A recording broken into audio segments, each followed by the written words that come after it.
ओम शांति। आज 13 अगस्त 2023।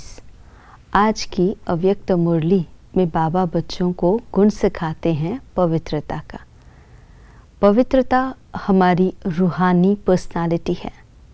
पवित्रता की शक्ति से हम माया जीत बनते हैं। पवित्रता केवल ब्रह्मचर्य नहीं है, लेकिन पवित्रता बाबा ने जो संपूर्ण पवित्रता की परिभाषा दी है, जिसमें मन, वचन, कर्म, संबंध, संपर्क सब में पवित्रता।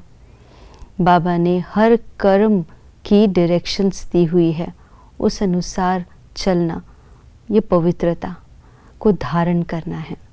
तो उठना, बैठना, चलना, बोलना, हर कर्म करना, संबंध संपर्क में आना, चाहे स्थूल सेवा करना, चाहे सूक्ष्म सेवा करना, हर एक कार्य विधि पूर्वक करना, यह है संपूर्ण पवित्रता।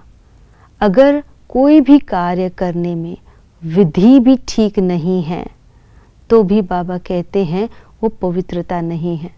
अगर विधि में कोई भी अंतर पड़ गया, तो वो भी पवित्रता नहीं है। जैसे स्टूडेंट एग्ज़ाम देते हैं, क्वेश्चन पूछा गया है, क्वेश्चन का आंसर लिखते हैं, लेकिन आंसर एक्यूरेट नहीं लिखा तो एक्यूरेट मार्क्स नहीं मिलते हैं, तो मार्क्स उसके कट हो जाते हैं। समझो एक मैथ का प्रॉब्लम सॉल्व कर रहे हैं, उसमें उन्होंने फॉर्मूला सही लिखा तो उसके नंबर तो मिल जाए, लेकिन उस फॉर्मूला को अप्लाई कैसे करना है वो ठीक नहीं है, तो उसके मार्क्स कट हो जाएंगे।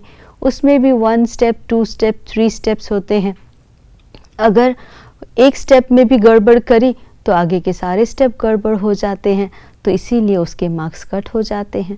तो इसी तरह से एक मात्रा भी अगर ना गलत जगह पर लगा लेते हैं तो उसकी सही आंसर नहीं मिल पाता।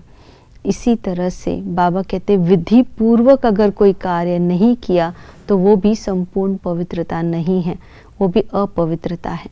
मोटे रूप में हम चेक कर लेते हैं, आज कोई पाप कर्म नहीं किया, आज कोई को दुख नहीं दिया, आज कोई उल्टा काम नहीं किया, ये मोटे रूप की चेकिंग कर लेते हैं। लेकिन बाबा कहते हैं व्यर्थ संकल्प चला, समय वेस्ट किया, अगर समय भी गया, संकल्प भी गया, व्यर्थ में गया, तो वो भी पवित्रता नहीं है। बाबा कहते वो भी अपवित्रता है।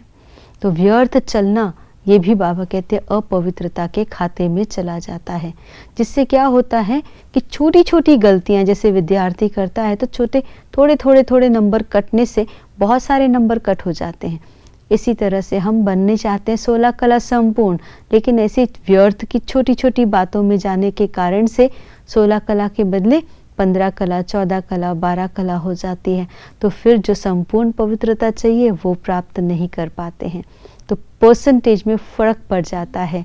जितने नंबर कटते हैं तो फाइनल परसेंटेज में हमारे नंबर कट हो जाते हैं। इसीलिए बाबा कहते हैं हर कार्य विधि पूर्वक करना है, चाहे बोलना, चाहे देखना, चाहे सोचना, चाहे कर्म करना। कोई भी कर्म कर रहे हैं हम, विधि पूर्वक करना है, तो परमात्मा की श्रीमत के अनुसार करना है। जब ऐसे हम कर्म करते हैं तो वो पवित्र यानी कि शुद्ध संकल्प, शुद्धता के अंदर में आ जाते हैं। तो सच्ची पवित्रता है शुद्धता और स्वच्छता। ये परिभाषा है, ये निशानी है। जहाँ पर पवित्रता है वहाँ शुद्धता होगी, स्वच्छता होगी, कुछ भी व्यर्थ नहीं होगा। तो ऐसी पवित्रता को धारण कर संपूर्णता को धारण करें। आज के दिवस की यही शुभकामना। ओम शांति।